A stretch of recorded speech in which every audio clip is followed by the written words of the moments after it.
ప్రస్తుతం మనం విజయవాడ ఇందిరాగాంధీ మున్సిపల్ స్టేడియంలో ఉన్నాము. ఈరోజు సాయంత్రం ఇక్కడ ఒక భారీ ఈవెంట్ అయితే జరగబోతుంది. పెద్ద cinema pre release event. First time విజయవాడలో ఇంత పెద్ద ఈవెంట్ రామ్ చరణ్ తేజ్ ఇక్కడ నిర్వహిస్తూ ఉండటంతో రాష్ట్ర వ్యాప్తంగా ఉన్నటువంటి అభిమానులంతా కూడా విజయవాడకు చేరుకుంటున్నారు. పెద్ద ఎత్తున పోలీస్ బందోబస్తును కూడా ఇక్కడ ఏర్పాటు చేయడం జరిగింది. Mega power star Ram Charan హీరోగా ఉప్పెన ఫేమ్ బుచ్చిబాబు సానా దర్శకత్వంలో తెరకెక్కిన most awaited pan India sports action drama పెద్ద సినిమా అయితే ఇప్పటికే ఇది షూటింగ్ పూర్తి చేసుకుని జూన్ 4న ప్రపంచవ్యాప్తంగా కూడా గ్రాండ్ రిలీజ్కు సిద్ధమైంది. ఈ సినిమాలో రామ్ చరణ్ తేజ్ ఒక క్రాస్ ఓవర్ అథ్లెటిక్ పాత్రలో అయితే విభిన్నమైనటువంటి ఒక లుక్లో కనిపించబోతున్నారు. ఈయన ముఖ్యంగా చూసుకున్నట్టయితే పెహల్వాన్ పాత్ర కోసం చరణ్ కఠినమైన సాంప్రదాయ రెజ్లింగ్ శిక్షణ కూడా ఈ సినిమా కోసం ఆయన తీసుకున్నారు. ప్రస్తుతం చూసుకున్నట్లయితే ఈ సినిమా పైన ప్రేక్షకులు చాలా భారీ అంచనాలు కూడా పెట్టుకున్నారు.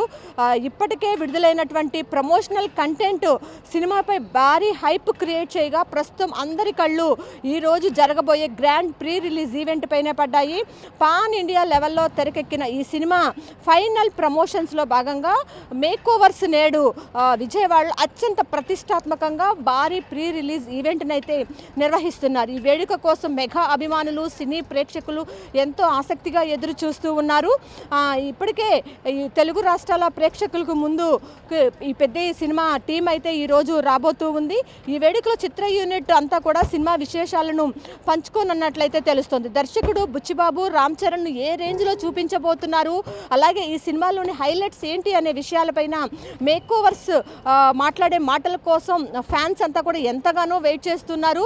విజయవాడలో జరిగే ఈ ఈవెంట్కు భారీ ఎత్తున అభిమానులు అయితే తరలి వస్తున్నారు. కేవలం ఈ సినిమా ప్రమోషన్స్ మాత్రమే కాకుండా ఏపీలో ప్రీమియర్స్ టికెట్ ధరలకు సంబంధించినటువంటి అధికార సమాచారం కూడా ఇప్పటికే వచ్చేయడంతో సినిమాపై మరింత జోష్ పెరిగిందని చెప్పుకోవచ్చు. ప్రధానంగా చూసుకున్నట్లయితే ఇప్పటికే పాసులు కూడా ఇవ్వడం జరిగింది. ఇటు సెలబ్రిటీ పాసులని, వివిఐపి పాసులని, ఎంఐపి పాసులని, విఐపి పాస్ ఇలా అన్ని రకాల పాసులు అయితే ఇచ్చారు. ఆ పాసులు ఉన్నవాళ్ళు మాత్రమే గ్రౌండ్లోకి రావాలని కూడా పోలీసులు హెచ్చరికలు జారీ చేస్తూ ఉన్నారు.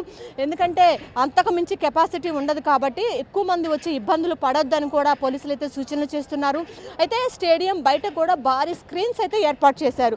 లోపలికి రాలేకపోయిన వాళ్ళందరూ కూడా ఆ స్క్రీన్స్ మీద బయట నుంచి కూడా చూసే అవకాశం అయితే కల్పించారు. ఇది ఇక్కడ ఉన్న పరిస్థితి. కెమెరా పర్సన్ వెంకట్తో లక్ష్మి, రియల్ టీవీ తెలుగు, విజయవాడ.